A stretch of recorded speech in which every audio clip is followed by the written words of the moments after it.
보신 것처럼 미국은 북극 한파로 큰 피해를 겪고 있는데요. 우리나라도 강추위를 맞이했습니다. 추위 대비는 사람만 하는 게 아니라 전기차도 해야겠더라고요. 맞습니다. 미국에서 벌어진 전기차 충전 대란을 보니까 남일 같지 않게 느껴집니다. 그래서 전기차는 어떻게 관리해야 하는지 권용주 국민대 자동차 운송 디자인학과 겸임 교수와 자세한 이야기 나눠봅니다. 어서 오십시오. 네, 안녕하세요. 예, 방금 영상에서 봤는데 네. 미국은 최근에 체감 온도가 무려 영하 50도까지 내려갔다고 합니다. 전 상상도 못할 온도긴 한데 전기차 충전 전쟁도 벌어졌고 뭐 미국 언론에서는 충전소가 전기차 무덤이 됐다라는 표현도 네네. 나왔습니다. 이런 화면은 저는 처음 접하는 것 같은데 교수님 뭐 예상하셨던 부분일까요? 사실 어느 정도 예상은 가능하죠. 왜냐하면 이제 영하 50도 한파는 이제 배터리가 빨리 소모되니까 예. 네. 그러니까 충전을 하기 위해서 긴 줄을 서게 되고 그러니까 충전하러 가다가 또는 대기하다가 전력이 완전히 소진돼서 움직이지 못하니까 이런 현상이 발생을 하는 거고요. 예. 그러니까 이걸 보고 이제 미국 언론들이 충전소가 전기차의 무덤이 됐다 이렇게 표현을 한 거죠. 예. 물론 뭐 충전할 곳이 많으면 무덤이 조금 줄어들겠죠. 근데 충전할 곳이 많지 않으니까 한 곳에 몰리다 보니까 오히려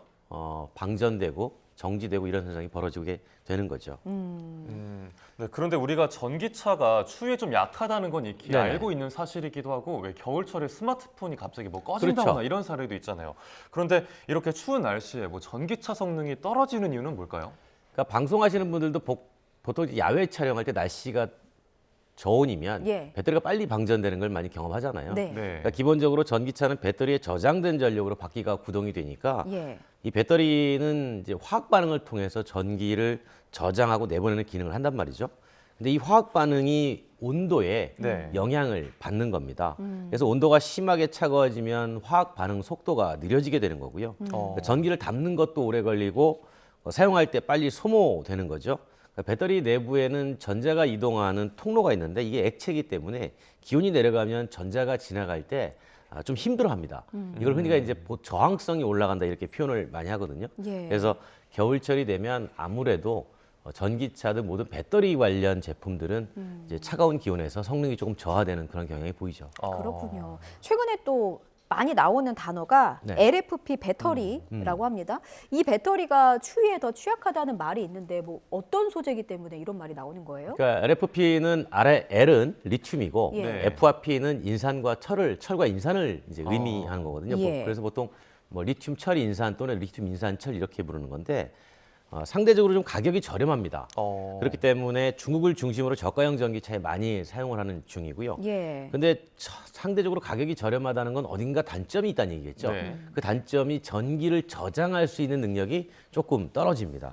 그리고 기온이 떨어지면은 오히려 저장할 수 있는 능력도 조금 더 저하되는 현상이 보이고요. 예. 그러니까 반대로 이제 상대적으로 3원계 배터리는 우리나라가 주력하는 배터리인데 네. 이 3원계 배터리가 추위에 상대적으로 좀 강하다 뭐 이런 평가가 있긴 합니다만 3원계 배터리도 기온이 아주 낮게 떨어지면 똑같이 성능 저하는 같이 일어납니다. 상대적으로 좀 덜 떨어지냐 더 떨어지냐 뭐 그 정도의 차이인데 네. 기본적으로 추위에는 전기차가 좀 약하다는 거는 뭐 어쩔 수 없는 현상인 거죠. 교수님 궁금한 게 네. 배터리별로, 그러니까 배터리 특징별로 견딜 수 있는 영하의 온도가 혹시 어느 정도나 되는 건가요? 우리나라에서 보통 저온인 그 배터리 성능을 시험을 하거든요. 예. 우리가 보통 그 전기차를 사시면은 이 차의 효율이 얼마다 또는 1회 충전 거리가 얼마다라고 하는 복합 주행 거리가 나오는데 네. 우리가 시험할 때는 영하 7도로 시험을 합니다. 영하 7도면 영하 칠- 지금보다 더 나은 조금 상황이네요. 상온이죠. 예. 네. 그러니까 보통 우리가 한파 그러면 영하 10도 이하로 떨어지는데 그러니까요. 그거보다는 조금 위에는 영하 7도에서 시험을 해서 이게 저온에서 주행 거리가 얼마나 짧아진다 이렇게 평가를 하고 있죠. 이렇게 전기차 뭐 배터리 종류에 대해서 들어봤는데 이게 요즘에 우리나라도 사실 날씨가 오늘부터 추워지고 있잖아요. 그렇죠. 이런 날씨면은 자동차 타고 출근하시다가 히터 안 트시는 분들 없을 텐데 네네. 히터 틀면은 배터리에 좀 안 좋은 영향을 미치는 게 맞나요? 우리가 내연기관차는 연료를 태우잖아요. 예. 네. 우리가 저기 캠핑 가서 모닥불 태우면 따뜻하지 않습니까? 그렇죠. 그러니까 무언가 태우면 열이 발생합니다. 그 열을 가지고 겨울에 이제 난방을 하는 거예요, 자동차 안에.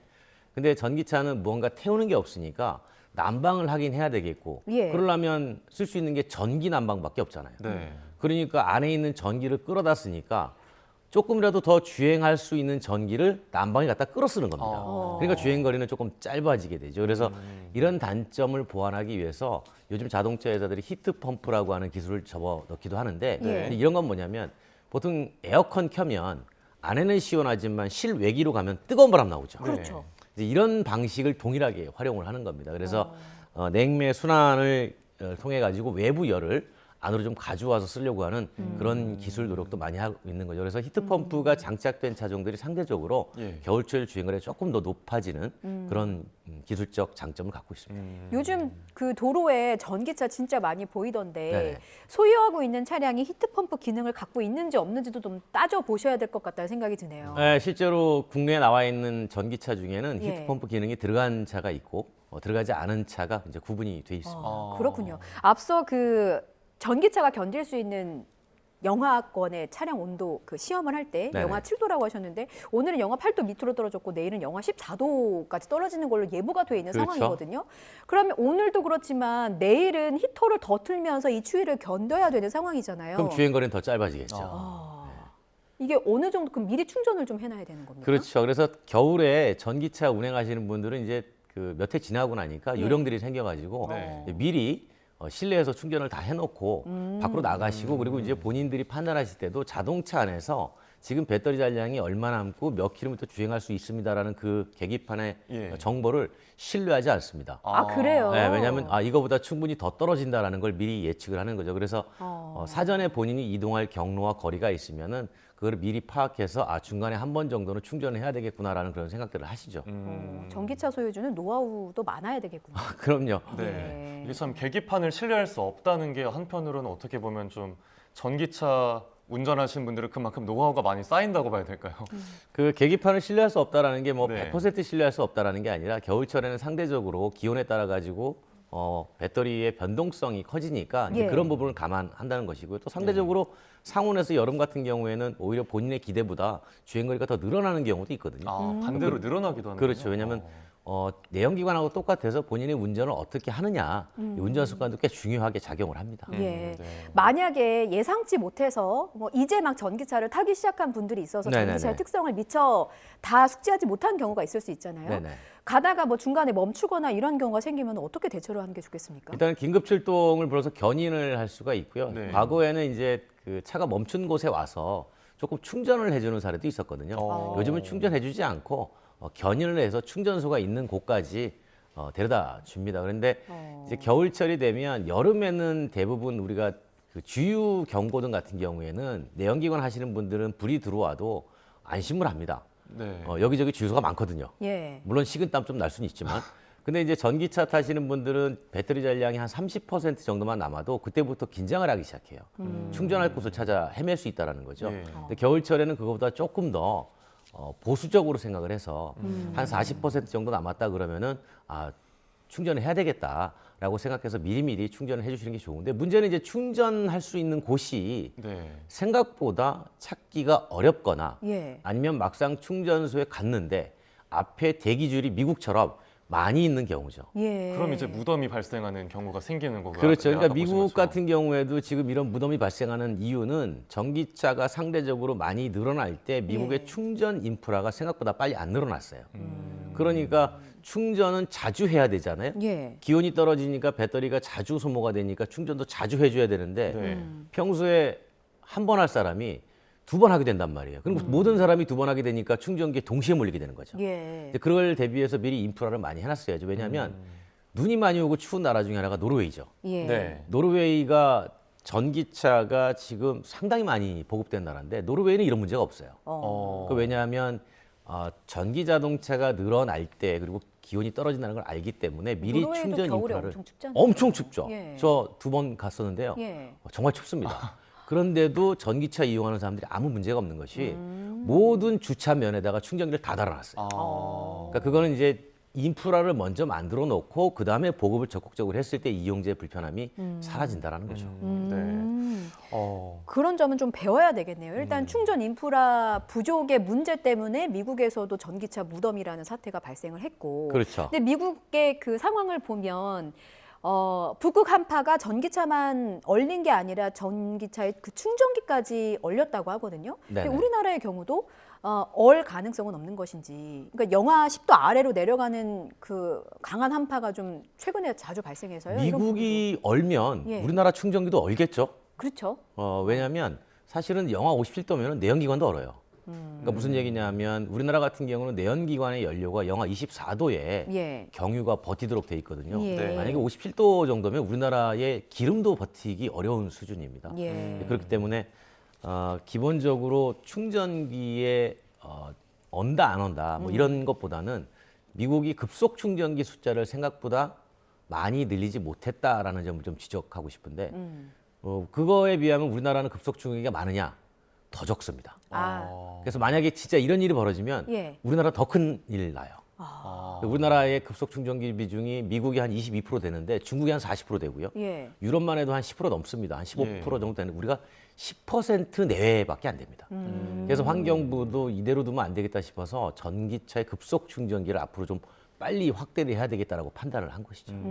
네, 말씀해주신 것처럼 이 전기차 충전 인프라가 좀 확대될 필요성을 느끼게 됩니다. 네네.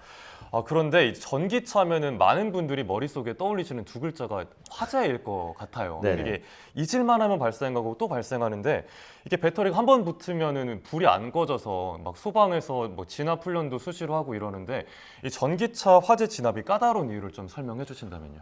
화재 발화 원 자체가 어디 있냐면 배터리 팩 안에 있어요. 예. 근데 배터리라는 것은 안에 셀의 모입 집합체란 말이죠. 근데 그 집합체를 잘 보호하기 위해서 배터리의 패키징, 즉 보호 격벽을 잘 만들어 놨습니다. 네. 충격받지 말라고, 네. 손상되지 말라고. 근데 그 안에서 발화원이 발생하는 거죠. 그러다 보니까 바깥에서 아무리 물을 뿌리거나 진화제를 뿌려도 예. 그 안으로 못 들어가요. 예. 네, 그러다 보니까 열을 식히는 게 우선이 될 수밖에 없고 그 열을 식히는 방법으로 이제 미국에서 등장한 것이 수조에 담근다든가 예. 이런 방법들이 등장을 하게 되는 거죠. 물론 뭐 화재의 발생률은 내연기관 대비 월등히 적지만 이제 한 번 화재가 발생을 하게 되면 재산의 손실률이 상당히 높은 거죠. 그렇죠. 화재 말씀하셨는데 그 테슬라 모델의 경우에는 화재가 났을 때 문이 안 열려서 빠져나오지 못해서 네. 인명 피해가 발생하는 경우도 있었고 또 지금 저희가 그 추운 날씨에 전기차에 대해서 지금 대화를 나누고 있는데 너무 추워서 얼어버리면 문도 열리지 않는다 뭐 이런 얘기도 있습니다. 어떻게 관리해야 될지요? 그러니까 기본적으로 전기 자동차는 모든 안에 있는 장치가 전기에서 작동을 하잖아요. 예. 그렇기 때문에 만약에 전기의 전원 공급이 중단되거나 하면 안에 있는 모든 장치도 작동하지 않겠죠. 그렇다 네. 보니까 그러니까 비상시에 사동할 수 있는 수동 장치가 좀 필요해요. 예. 근데 이 평소에 이 전기차 타시는 분들이 대체 내 차의 수동 열림 장치가 어디 있는지를 잘 모르세요. 네. 몇몇 전기차 운행자에게 제가 직접 그렇게 물어보면 예. 모른다고 하는 분들이 절반 이상이 넘습니다. 더불어서 이제 좀 전에 말씀하신 것처럼 이제 정부가 제도적으로 예. 전자석에 수동 열림 장치를 의무화하는 방안 이런 것도 이제 앞으로 고민을 좀 하고 가급적이면 최대한 빨리 적용을 하는 것이 안전을 위해서 도움이 되겠죠. 예. 알겠습니다. 지금 뭐 이번 주 내내 좀 한파가 예보가 돼 있는 상황이라 전기차주 분들의 걱정이 좀 크실 것 같은데요. 잘 관리하시고 좀 미리미리 충전하셔서 좀 불의의 사고를 막을 수 있도록 대비를 해주시면 좋겠습니다. 지금까지 권용주 국민대 자동차 운송 디자인학과 겸임 교수와 함께 자세한 이야기 나눠봤습니다. 교수님 고맙습니다. 감사합니다. 예.